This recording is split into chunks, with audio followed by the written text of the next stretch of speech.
السلام عليكم ورحمة الله تعالى وبركاته. الحمد لله وكفى، والصلاة والسلام على المصطفى وعلى آله وصحبه أولي الصدق والوفاء والتابعين لهم بإحسان إلى يوم الدين، وعنا معهم وفيهم برحمتك يا أرحم الراحمين. سبحانك لا علم لنا إلا ما علمتنا إنك أنت العليم الحكيم. ربنا ظلمنا أنفسنا وإن لم تغفر لنا وترحمنا لنكونن من القوم الخاسرين. يقول تبارك وتعالى في محكم تنزيله: إن الصلاة تنهى عن الفحشاء والمنكر ولذكر الله أكبر والله يعلم ما تصنعون. وقال أيضا: أقم الصلاة طرفي النهار وزلفا من الليل إن الحسنات يذهبن السيئات ذلك ذكرى للذاكرين. وقال عليه الصلاة والسلام: الصلاة عماد الدين، من أقامها فقد أقام الدين ومن تركها فقد هدم الدين. Tumshukuru Mwenyezi Mungu Subhanahu wa Ta'ala, pamoja na kumtakia rehma Bwana Mtume Muhammad sallallahu alayhi wasallam. Insha Allah khutba ya leo ya Kiswahili kwa zile dakika chache ambazo tuko nazo, imepangwa kuzungumza ni nguzo gani katika Uislamu ambao husimamisha Uislamu na ni nguzo gani katika Uislamu ikiachwa Uislamu utaporomoka ama utaanguka. Katika Uislamu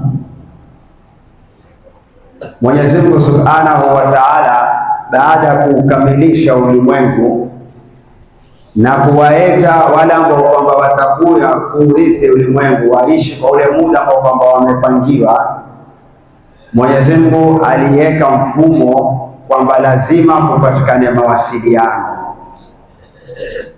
Yaani yeye aliyeumba na sisi tulioumbwa, katikati kupatikane mawasiliano.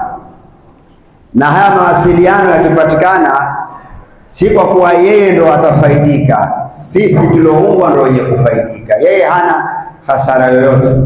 Wewe ukiamua kufanya, ukiamua kutofanya, utajibebea mwenyewe. Man amila salihan falinafsihi. Ukiamua kufanya ni sawa, ukiamua kuacha hasara ni yako mwenyewe. Lakini Mwenyezi Mungu akataka ulimwengu uwe na kanuni, na moja na kuwa na kanuni ni kwamba mawasiliano yapatikane.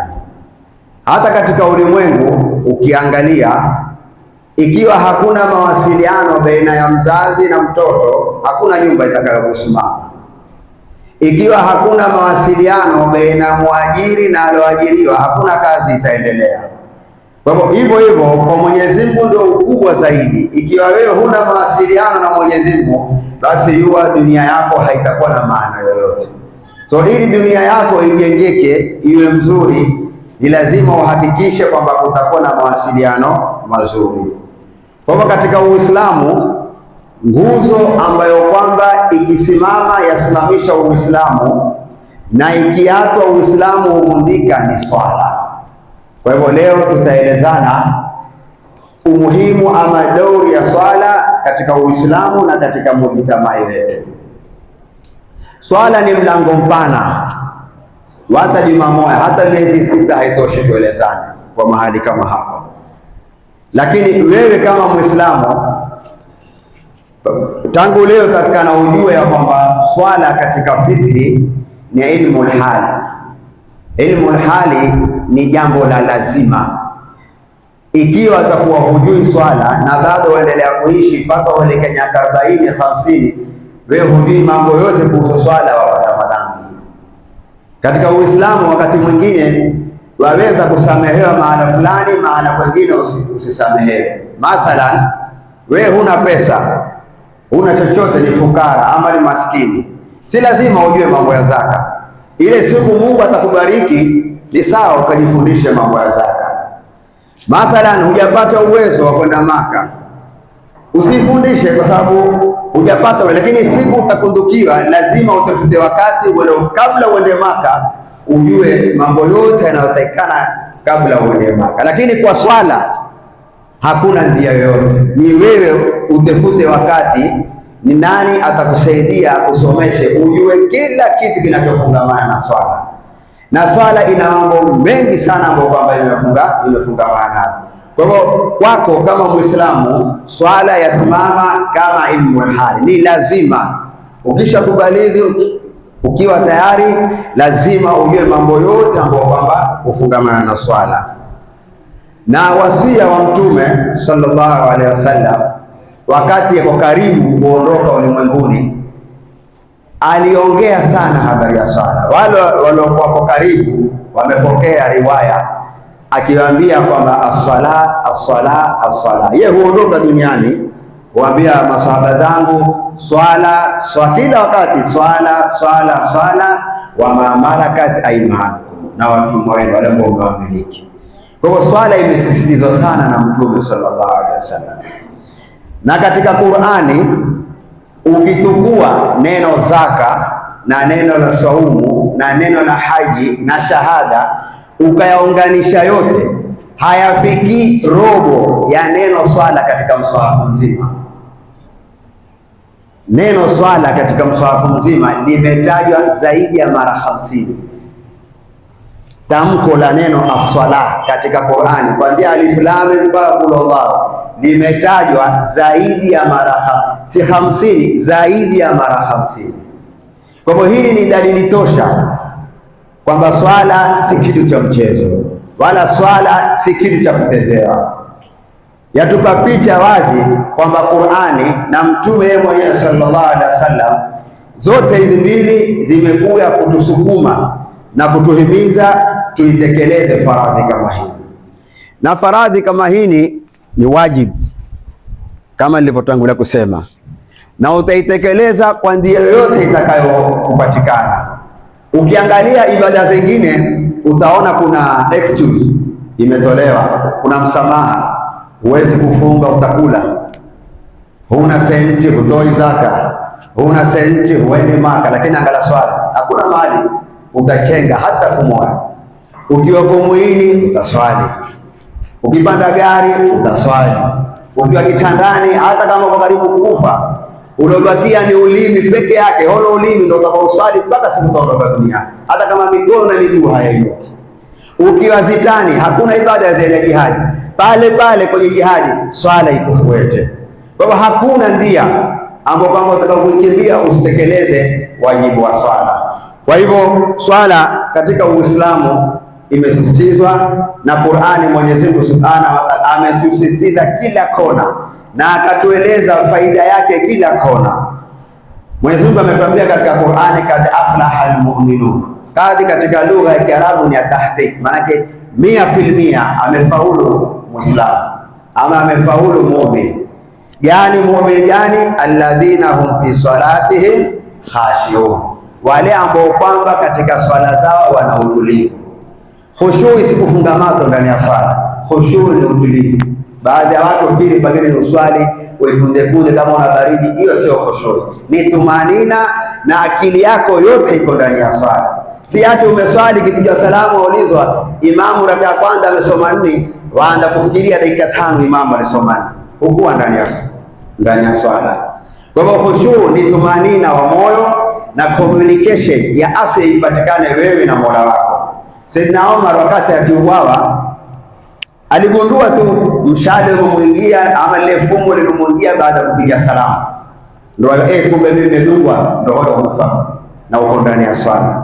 Na ziswa zingi zimetokea, watu wamekwenda na misikiti, watu wamepatikana na mambo mingi, watu Ramadhani tu tulimkosa mtu Masjid Nur akisujudu amesujudu akainuka tena ndani ya swala. Kwa hivyo khushu ni kwamba tumanina imepatikana na hakuna tashwishi yoyote, na umetulia na watekeleza ile ibada inavyotakikana. Waqumu lillahi qanitin, kuifanya inavyotakikana ile ibada ili Mwenyezi Mungu Subhanahu wa Ta'ala aridhike na sisi. Katika ibada zote ambazo Mwenyezi Mungu ametuwekea, zote zimekuja hapa ardhini: zaka, haji, saumu, zote zimekuwa hapa. Ibada moja peke yake imeenda kutukuliwa mbinguni, nayo ni swala. Swala ilipokuwa inataka kuwekwa katika ulimwengu, ilibidi Mtume aende safari ya Isra wal Miraj. Akaenda safari yake ndefu.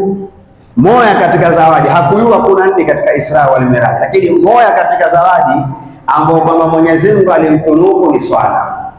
Na alipoileta swala kwa masahaba hawakushangaa, waliipokea.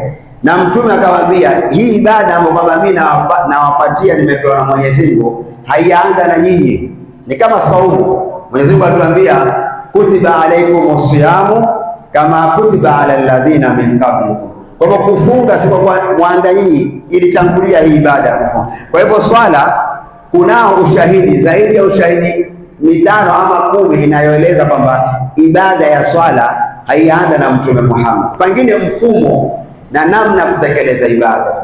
Mwana Nabii Allah Ibrahim, yeye mwenyewe alitamka, rabbi ja'alni muqima as-salat. Akamwambia Mungu, nijalie mimi kwanza ni mwenye kusimamisha swala, wa min dhurriyati, na vijana zangu. Ndio Mtume naye akatuambia, muru auladakum bis-salati wa hum abna'u sabi, waamrisheni vijana zenu kuswali wakiwa na miaka 7 na mwachape kwa hiyo swala wakiwata wakiwa na miaka 10. Kwa nini miaka 7? Ukiangalia wanasaikolojia wale waliosoma elimu za juu ukwambia miaka 7 kwa kijana ni kama upepo, ukimzoesha huzoea. Atakuwa hapa atarukaruka, atateza, atafanya fujo, lakini with the time atashika, atajua kwamba hapa mahali hapatakani fujo, hapa mahali patukufu. Akiingia miaka 8 na 9 akili shafunguka. Akili ikifunguka, basi asajua kwamba msikiti ni nyumba ya Mungu, patakana kitu kifanya hapa ndani. Kwa nini miaka 10? Miaka 10 kwa sababu ukianza miaka 10 kumshika ni rahisi kwako kupambana na yeye, lakini sisi hufanya kinyume. Tunataka kumwambia aswali akiwa na miaka 17, kisha tunataka kumpiga akiwa na miaka 27. Kijana wa sasa wata 27, miaka 25 atakutoa nje ya dirisha na wewe nyumba ni yako. Wata 27, 25 umejenga nyumba ni wewe na ni yako, lakini ukijaribu kuinua mkono atakufukuza. La pili, sharia zilizoko ulimwenguni zimekuja kuvunda baadhi ya kanuni za Uislamu. Kijana ukimpiga, ukimuumiza kwa polisi, akaenda polisi, haitai tena baba, baadaye wayashabadilika, imekuwa sasa wewe umempiga. Ukimpiga imekuwa mashtaka ya assault. Assault, daktari kisema umemuumiza, wewe utakwenda ndani miaka 10. Hakuna mtezo. Na itategemea umemuumiza namna gani. Ukimuumiza kidogo, pengine 10. Ukimuumiza sana hata 20 utakwenda ndani. Kwa hivyo ulimwengu umekuja kujengwa na fikra za magharibi za watu kufunguliwa kujua haki zao. Kwa hivyo hata mtoto mdogo wa miaka 7 ajua haki yake, kwamba mimi baba akinipiga, ashafundishwa skuli kwamba ukipigwa wewe uko na right ya kumshtaki, na kumshtaki ni yoyote, maadamu alokupiga awe ni ndugu yako, awe ni babako, atakushtaki. Ukienda sehemu za mbali za ulimwengu wa Ulaya, wazazi wengi wamefungwa kwa sababu wakiimplement ile sharia huwa tayari mambo yamekuwa mengine. Kwa hivyo tupatilize watoto kuamrisha kufanya hili ibada wakiwa na miaka 7 na kuwatia adabu mapema wakiwa na miaka 10 ili wazoe mapema asije akakusumbua. Kisha ni kuwatunga vijana wasiigate na wasipotee katika hili ibada. Mwenyezi Mungu atuambia, fa khalafa min ba'dihim khalfun adha'u salati wattaba'u shahawati fasawfa yalqauna ghayya. Ndio haya leo tunayoyaona. Hatukuwafanya vijana mapema kuwapea tarbia ya ibada. Sasa wamekuwa vijana miaka 10, 13, hawataki misikiti, hawataki madarasa, hawataki chochote. Wao ni kuzurura, kuketi mabarazani. Hata tu Ramadhani juzi ilikuwa haja ya kusikitisha. Waliokuwa msikitini uswali tarawih ni watu wa miaka 70, miaka 60, vijana miaka 15, 16, 14 wamejaa kwani kuzunguka na mabakora na mapanga, hayolikani kufanya nini. Fa aina tadhhabun, twenda wapi jamani? Kwa hivyo vijana ndio uti wa mgongo. Wewe angalia katika zita hauawi mtu wa miaka 60. Ili ufaulu katika zita muue mwenye miaka 13, 12, 11, kwa sababu huyu ndiye kesho atakaye kusimamisha ile jambo. Ndio utaona ukienda Palestina, ukienda Gaza, ukienda Sudan, ukienda kila mahali, kama ni kuua, hauai mtu wa miaka 60, taua huyu mwenye hata miaka 2 watamuua na mbali muondoe, kwa sababu huyu akiinuka atakuwa hafidh, huyu akiinuka atakuwa ustadi, huyu akiinuka atakuwa umma. Ikiwa si zita za kupigana, ziko zita za kidiplomasia, madawa ya kulevya. Hakuna mzee wa miaka 70 uvuta bangi na cocaine, zote ni vijana wa miaka 13, 12, 16, kwa sababu hiyo ndiyo future.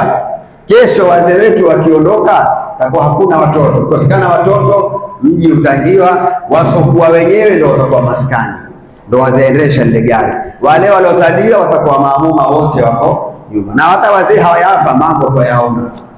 Uongozi hakuna, ardhi zimetukuliwa, hakuna kitu. Vijana wako tu bangi na hospitali, makampuni makubwa yamejengwa ya watoto kwenda kujitibu wasitumie tena bangi, lakini vijana kutoka kusomeshwa nje hakuna. Lakini marihabu na mambo mengine yamea. Nenda asubuhi katika rihabu, kama utampata kabila ingine, nenda kahesabu, henda vijana 100 kule, mtolea mmoja tu kama ni kabila ingine utamuona. Hakuna hesabu. Kila siku polisi upanda vijana wangapi, uangalie kule hiyo. Enda tu Jumamosi kaulize OCS, umeshika vijana ngapi? Atakwambia vijana 20. Nitaia Otieno, hakuna. Nitaia Kamau, hakuna. Lakini wame nitaia hawa wetu, utatoa wa kwanza mpaka wa 20. Ameshikwa wapi? Ameshikwa Zimuneni. Ameshikwa wapi? Ameshikwa na kisu. Ameshikwa wapi? Ameshikwa na panga. Kwa nini? Inna salata tanha anil fahshai wal munkar. Kama ibada ya swala itasimamishwa na kutakikana, hayangekuwa haya yote. Na hili ni fi'l mudhari, ni istimrar. Hiki ni kitendo cha istimrar, cha kuendelea, kwamba tanha. Wewe ukishikamana na swala huwezi ukakosa, sababu Mwenyezi Mungu asemi uongo. Labda wewe una kasoro fulani katika ile ibada, ndio maana una matatizo. Na kuitekeleza ibada ya swala si tatizo, waweza ukaitekeleza, lakini kama ina mapungufu mingi sana, fawailun lilmusallin, si tatizo. Tutakuja hapa tutapiga na makanda, tutashikania tabara zetu, lakini hakuna kitu. Kesho ukiambiwa kwamba ulifanya ibada na ibada uliyoifanya haikukusaidia, utashangaa. Wako watu watapigwa na mshangao siku ya Kiyama, waqadimna ila ma amilu min amali fajalnahu habaan manthura. Tutawalia kwa mimi nimeswali, mimi nimetoa zaka, mimi nimeenda haji, mimi nimefanya hivi. Wewe unamwambia sawa, ulifanya yote, lakini ilikuwa nilia, hakuna kitu. Sawa, ulifanya yote, ulitaka watu wakuone. Sawa, ulifanya yote, ulitaka kujulikana. Sawa, ulifanya. Kwa hivyo yako mambo mengine pia yakitokea, ile ibada inaenda kutanguka ikaharibika. Kwa hivyo ni wajibu kushika watoto wadogo, kwa sababu watoto wadogo ndio Uislamu. Ndio hiyo Mtume akasema as-salatu imadu din, swala ndio nguzo. Nguzo ni kama hii pia, hizi pia zikivunjwa yote hii yotiaje, ndio maana yake. Kwa hivyo vijana ama mashababu wasiposhikwa katika ibada, Uislamu utapotea. Kwa hivyo mwenye kuisimamisha yoyote atakuwa amesimamisha dini, na yoyote mwenye kuiwata fakad hadama din, atakuwa amevunda Uislamu. Mtume sallallahu alaihi wasallam atuambia tena, sahaba mmoja alimuuliza Mtume, amali gani, ayul amal ya Rasulullah, amali gani nikifanya ahabu ila Allah, itapendeza zaidi? Ahabu katika lugha ya Kiarabu ni ismu tafdhili. Ismu tafdhili ni kutoka vitu viwili, lakini kimoja kikawa na nguvu kushinda kingine. Ukisema al-asad aqwa minan nam, kwa hivyo simba ndiye mshindi, kwa sababu simba ndiye baba wa wanyama wote kwenye pori. Kwa hivyo amali gani? Kufunga, kuswali, kwenda Maka, kunini, hizi ibada zote. Sahaba muuliza, ipi nikifanya ndiyo nzuri zaidi? Mtume sallallahu alaihi wasallam akamwambia, as-salatu, ni kusimamisha swala li awwali waqtiha, ikiingia tu. Si ati umalize kera ndio uyo kuswali, si ati Manchester ishe ndio uyo kuswali, si ati una mambo yako aishe. Utakuwa tu ile makanda ushikilia unaweza, kwa sababu huna udhuru. Adharu salati ithnan, mambo atakufanya wewe usiswali ni mawili peke yake, ni kulala na kusahau. Yalosalia yote hayaingii kwenye sababu ya kuacha swala. Peke yake umelala, ukishtuka magharibi, alasiri imepita, pale wewe na Mungu wako. Tena swala imefika, umesahau kuswali, imekutoka, basi hapo. Lakini zisokuwa hizi mbili, hakuna sababu, hakuna udhuru kwamba wewe usisimamishe swala. Sahaba mmoja alimwendea Mtume SAW akamwambia, mimi sioni, nataka unipe udhuru wa kutoswali. Mtume sallallahu alaihi wasallam akamwambia, sikatai kukupa udhuru wa kutoswali, lakini takuuliza swala, wasikia adhana? Akamwambia tena vizuri sana, akamwambia inuka ndio swali, hata kama huo.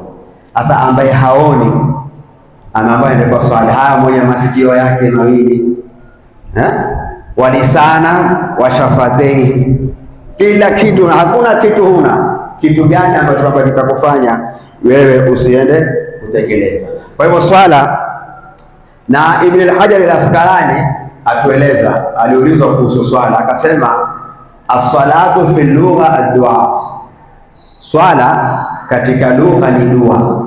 Hata sio kwa Muislamu Jumapili ndio kuswali, manake swala kilugha ukisema kuswali ni dua, kuomba Mungu. Hata sio kwa Muislamu Jumapili atakwambia ndio kuswali, lakini akasema kisharia ni aqwalun wa af'alu, ni maneno na zitendo maalum, si ambazo kwamba utakazozifanya wewe, zimetengwa maalum. Na maneno yenyewe na zitendo zenyewe muftatihatun bitakbir, hufunguliwa kwa takbir. Yani ukiswali kisha nia utasema Allahu akbar, kisha wa muhtatimatu bitaslim, ukimaliza wapiga salamu. Kwa hivyo siko kwa hati ni swala kama zao, wa ma kana salatahum inda albayti illa mukaan wa tasdiya, hazikuwa swala za wasokuwa Waislamu illa mukaa, isipokuwa ni ke mayowe tu, utasikia Jumapili na nini wamewasha ile madude, illa mukaa ni mayowe wa tasdiya, na kupiga makofi. Lakini kwenye Uislamu swala si namna hiyo. Utaona ukiingia uko na tumanina, uko na khushui, uko na adabu, uko na kila kitu ambacho kinahitajika ili wewe usimamishe swala kama hii. Kwa hivyo swala katika Uislamu ni nguzo muhimu na ina dori nyingi. Moja katika faida ya swala ni wakati. Utaona mara nyingi ukishikamana na swala, basi mambo yako na wakati hayaanguki. Inna salata kanat ala almu'minina kitaban, mtu akikwambia nakutaka hapa saa 12 kasorobo, ushaswali alfajiri, lipi litakuchelewesha usende? Utaona wewe mtu kuna wakati. La pili, swala huongeza imani. Kila ukithirisha kuswali, idha ra'aytum rajula ya'tadu almasajid fashhadu lahu bil iman. Tusalama sema, ukimwona mtu fungamano lake, moyo wake kila wakati yakipata nafasi, maanake amemaliza majukumu yake ya kidunia, ukimbia msikitini. Kwa hivyo mtu kama huyo unamshuhudia neema. Kwa hivyo swala ukishikamana nayo ufunga wa mara nyingi imani upanda na ikazi. Inshallah Mwenyezi Mungu atatupa kila la kheri, atatupa dunia hasana wa fil akhirati hasana, atatupa moyo wa kuweza kusimamisha ibada kama hili na watoto wetu, na kila wakati tufanye kama Nabii Ibrahim, tuwaombee watoto wetu kuswali. Rabbi ja'alni muqima salati wa min. Nabii Ibrahim ni mtume, tena ni mtume na daraja kubwa, na yeye aliona umuhimu wa kumwombea mwanawe kuswali. Haya, mimi na wewe, madhambi fi kulli lamhati wa nafasi, madhambi tukipepesa ni dhambi. Wataka muombe mara ngapi jina chako aswali? Nabii Ibrahimu kila siku muombea mwanae, na yeye hana dhambi na ni mtume na ashaingia peponi. Mimi na wewe hata tikiti ya peponi hatuna hakika, tumuombe vijana zetu waombe mara ngapi kuhusu kuswali. Kwa hivyo vijana waombewe mambo ya kheri, wapunguziwe matukano. Ukipita majumbani mara nyingi mwanalana wanahizaya, kesho ukipata hizaya nani atalia? Wewe mama umemwona hizaya mwanao mara 10 kwa siku, ile hizaya moja ikitoka Mwenyezi Mungu amekubali, utaliana nani? Kisha maneno machafu ambayo waombe watoto hata hayawasaidii kuwaongoza. Kuna matangazo matatu. La kwanza ni mwajulisho kwamba kesho madrasa yafunguliwa hapa Riyadha. Kwa hivyo mwenye mtoto wake au mwenye mtu yoyote ambaye anataka kujiunga, basi kesho yafunguliwa. Tangazo la pili ni tarehe 12, tarehe 12 mwezi wa 4, hiyo ni wiki ijayo, Jumapili, kutakuwa na muhadhara msikiti wa Madina. Kuna shekhe mkubwa atakuja dai, na hii ni nafasi kupata watu kama hawa ni ngumu sana. Kwa hivyo tuwakumbusha tena juma lijalo kwamba tuhudhurie kwa wingi, tusikie maneno ya kupumbaza roho na tabia zetu ziweze kurekebika. La mwisho ni kukumbushana, kuyua tukumbushana. Ni makosa wakati imamu upanda katika mimbar wewe kuzungumza ama huteka. Ukifanya namna hiyo hakuna thawabu hata moja utapata. Mtume sallallahu alaihi wasallam anasema imamu akipanda mahali pake kwa kutoa khutba, mmoja wenu fala yatakalla, asizungumze. Hata mtu akisalimia wewe mwangalie tu, usimjibu chochote, kwa sababu ukimwambia tu wewe naye utamjibu. Kwa hivyo ni makosa katika juma wakati khutba endelea wewe wazungumza. Na pia Mtume sallallahu alaihi wasallam akaambia masahaba zake, wakati imamu uko hapa, mmoja wenu asiteze na zijiwe. Wakati Mtume kwa hakuna mazulia, ilikuwa ni mtanga. Baba akamwambia msishike zijiwe, mwenye kushika zijiwe fakad lagha, hana juma na nini, na mwenye kupata lagha fala jumata lahu, hana juma kabisa. Kwa hivyo kwa ulimwengu wetu wa sasa ni simu, khutba utolewa, wewe endelea tu, utakuona, ngoja malize juma, ngoja nitoke. Wewe ukitoka umetoka na juma umetoka nalo, hauna kitu. Inshallah nitatupa kila la khairi, yale alladhina yastami'una alqawla fayattabi'una ahsana.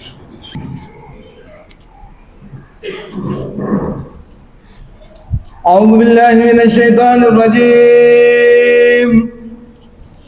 يبشرهم ربهم برحمة منه ورضوان وجنات لهم فيها نعيم مقيم خالدين فيها أبدا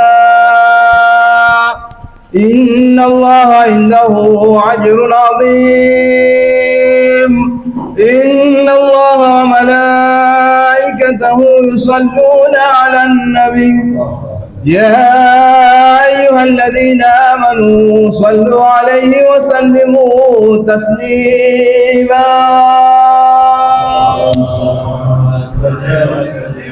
اللهم أعز الإسلام والمسلمين وأذل الشرك والمشركين وانصر جيوش المسلمين ودمر أعداءك أعداء الدين واختم لنا منك بخير يا أرحم الراحمين.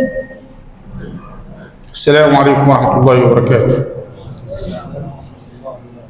الله أكبر الله أكبر الله أكبر الله أكبر. أشهد أن لا إله إلا الله. أشهد أن لا إله إلا الله. أشهد أن محمد رسول الله. أشهد أن محمد رسول الله. حي على الصلاة حي على الصلاة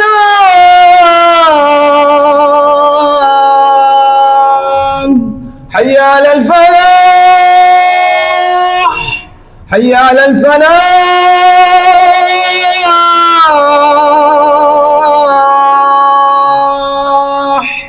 الله أكبر الله أكبر. لا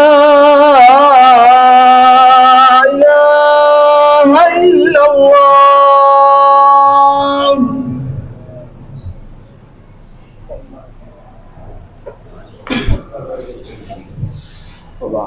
الحمد لله رب العالمين، رضي لنا الإسلام دينا، نحمده سبحانه على نعمة الإيمان به وشرف الإسلام له.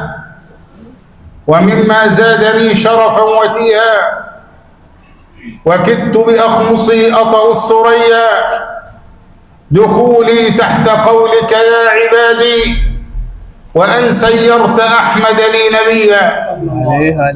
ونشهد جميعا أن لا إله إلا الله وحده لا شريك له ولا ند له، ولا ولد ولا والد له، لم يتخذ صاحبة ولا ولدا، ولم يكن له شريك في الملك، وخلق كل شيء فقدره تقديرا.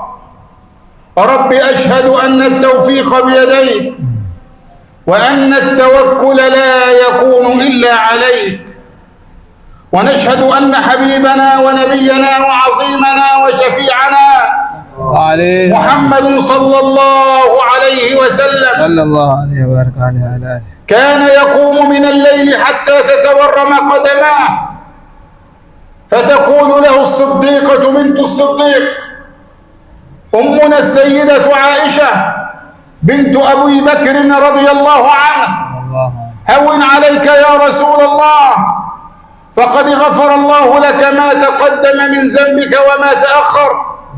فيقول لها: أفلا أكون عبدا شكورا؟ اللهم صل وسلم وبارك عليك يا رسول الله، يا خير خلق الله، يا من إذا مشى يسبقه النور، وإذا ركع أو سجد يقول أمتي أمتي يا غفور. أما بعد، عليه وسلم حينما كان يقول للمؤذن بلال رضي الله عنه: أرحنا بها يا بلال، إن الصلاة راحة للنفوس، أرحنا بها يا بلال، إن الصلاة ذهاب للأحزان والهموم، أرحنا بها يا بلال. إن رسول الله كان لا يرتاح قلبه إلا في الصلاة، إلا في السجود بين يدي ربه. وحتى اللحظات الأخيرة تقول السيدة عائشة رضي الله عنها: دخل علينا رسول الله صلى الله عليه وسلم بعد صلاة المغرب يوم جمعة، واشتدت عليه الحمى في مرضه الذي مات فيه، وهو يقول لهم: احضروا القرب من الماء وصبوها عليه. فلما رأى في نفسه نشاطا قام إلى الصلاة. اشتدت الحمى على رسول الله صلى الله عليه وسلم، فقال: ائتوني بعلي ابن أبي طالب وبالعباس ليحملاني إلى المسجد. فحمل رسول الله صلى الله عليه وسلم وهو يتهادى بينهم، يقول سيدنا علي: وإني لأرى قدم رسول الله تجر في الأرض، لا يستطيع أن يقف على قدميه، ولكنه يريد أن يطمئن إلى الأمة. أهم في الصلاة كما أمرهم؟ أهم بين يدي ربهم كما أمرهم؟ فلما اطمأن إلى ذلك رجع إلى حجرته الشريفة وفاضت روحه، فكانت آخر كلمة نطق بها رسول الله: الصلاة الصلاة وما ملكت أيمانكم. هذا سيدنا عمر بن الخطاب رضي الله تبارك وتعالى عنه في صلاة الفجر، وجاء هذا الملعون أبو لؤلؤة المجوسي ليتخفى خلف سارية في الظلام، وإذا بسيدنا عمر يقرأ الفاتحة وهو في الصلاة، فطعنه طعنة في بطنه، وظل يطعن في الصحابة بين الصفوف حتى طعن منهم 13 رجلا في هذا اليوم. ثم لما أمسكوا به وعلم أنه لا محالة مقتول، فطعن نفسه وقتل نفسه لعنه الله. وسيدنا عمر بن الخطاب أغشي عليه، فقيل لهم: ادعوا لسيدنا عمر بن الخطاب وقولوا له الصلاة الصلاة حتى ينتبه، فهي أحب الأعمال إلى قلبه. فقالوا له: الصلاة الصلاة يا أمير المؤمنين. فقال لهم: الصلاة، إذا لم تكونوا في الصلاة فلن ينصركم الله في آخر حياته. يوصي عباد الله بالصلاة. كان يكتب الرسائل إلى الأمصار: إذا استقمتم في صلاتكم اجعلنا من الذين يحافظون على الصلاة ليل نهار. آمين. اللهم اجعلنا من الخاشعين في صلاتهم. آمين. اللهم اكتب لنا الخشوع في الصلاة. اللهم اكتب لنا المواظبة على الصلاة ليل نهار حتى نلقاك وأنت راض عنا يا رب العالمين. اللهم أعنا على ذكرك وشكرك وحسن عبادتك. اللهم إنا لا نضام ولك الأمر ولا ننكشف وأنت الستار ولا نعذب بالنار وأنت الغفار. اللهم لا تدع لنا ذنبا إلا غفرته ولا هما إلا فرجته ولا دينا إلا قضيته ولا مريضا إلا شافيته وعافيته ولا مبتلا إلا رفعت البلاء عنه يا رب العالمين. اللهم ارحم آباءنا وارحم أمهاتنا ومن كان له حق علينا برحمتك التي وسعت كل شيء. عباد الله، إن الله يأمر بالعدل والإحسان وإيتاء ذي القربى وينهى عن الفحشاء والمنكر والبغي. أعظكم لعلكم تذكرون. اذكروا الله يذكركم وقوموا إلى صلاتكم. غفر الله لي ولكم وأقم الصلاة. اللهم صل وسلم وبارك على سيدنا محمد وعلى آل سيدنا محمد، ورد الله تعالى عن كل صحابة رسول الله أجمعين. الله أكبر الله أكبر، أشهد أن لا إله إلا الله وأشهد أن محمدا رسول الله. حي على الصلاة حي على الفلاح، قد قامت الصلاة قد قامت الصلاة. الله أكبر الله أكبر، لا إله إلا الله لا إله إلا الله محمد رسول الله صلى الله عليه وسلم. سووا صفوفكم للصلاة فإن تسوية الصف من تمام الصلاة. واستقيموا ولا تختلفوا فتختلف قلوبكم. يرحمني ويرحمكم الله. الله أكبر الله أكبر كبيرا والحمد لله كثيرا سبحانه بكرة وأصيلا وجهت وجهه. إن صلاتي ونسكي ومحياي لا شريك له بذلك أمرت. بسم الله الرحمن الرحيم. الحمد لله رب العالمين الرحمن الرحيم مالك يوم الدين. إياك نعبد وإياك نستعين.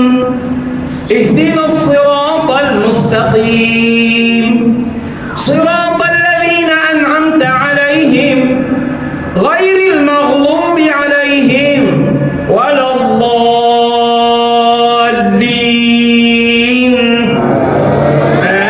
آمين.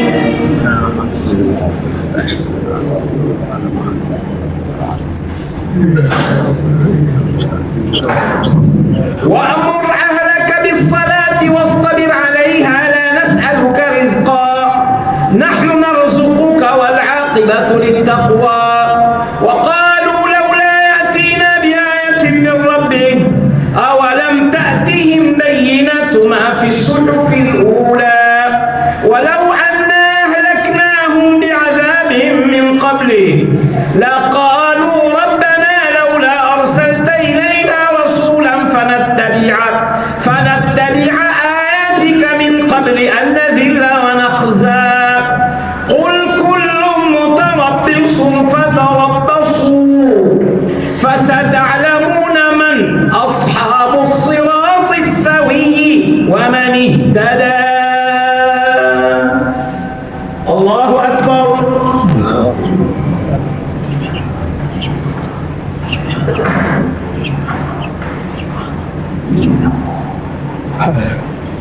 سمع الله لمن حمده.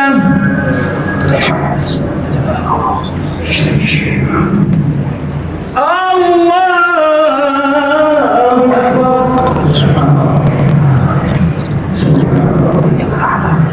سبحان الله. الله أكبر. الله أكبر.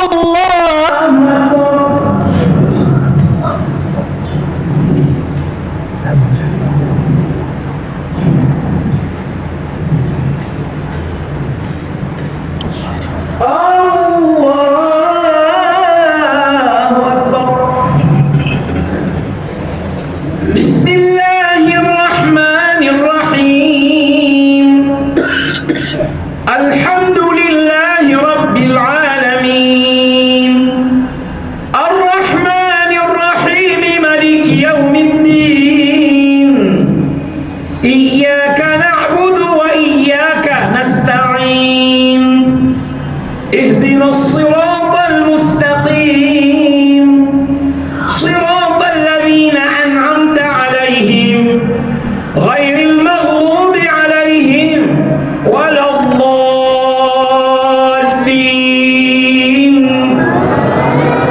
آمين.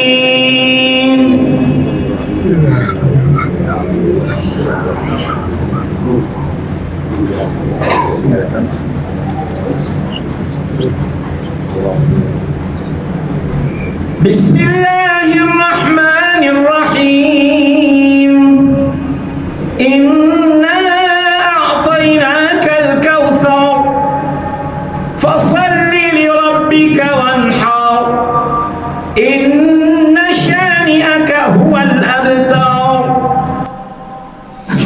الله أكبر.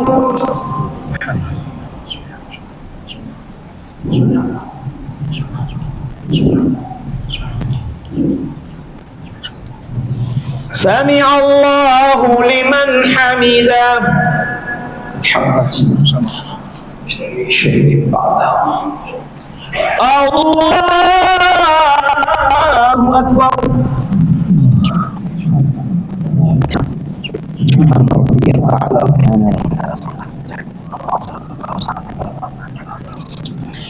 الله أكبر.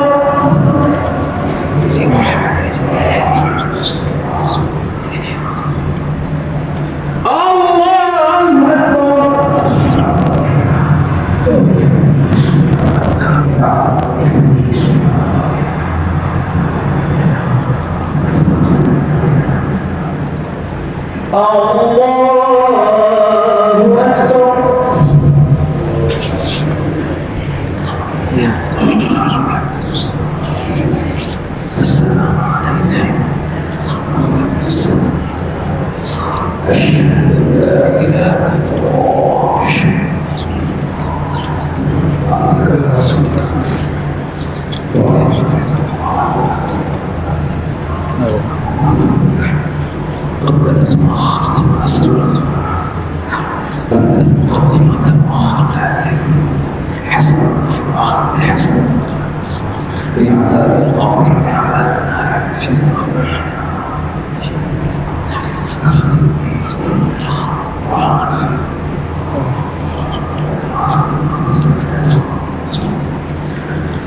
السلام عليكم ورحمة الله. السلام عليكم ورحمة الله. الحمد لله.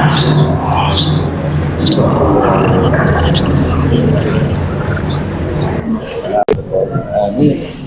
اللهم صل على سيدنا محمد صلاة عبد الحاكم المحتاج الذي ظن بملكه وحرج فالتجا الى باب الكريم ففتح له ابواب الفرج.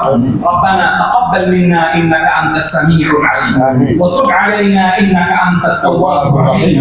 اللهم اصلح لنا ديننا الذي هو عصمة امرنا واصلح لنا دنيانا التي فيها معاشنا واصلح لنا اخرتنا التي اليها معادنا واجعل الحياة زيادة لنا في كل خير واجعل الموت راحة لنا من كل شر برحمتك يا ارحم الراحمين. صلى الله على سيدنا محمد وعلى اله وصحبه وسلم والحمد لله.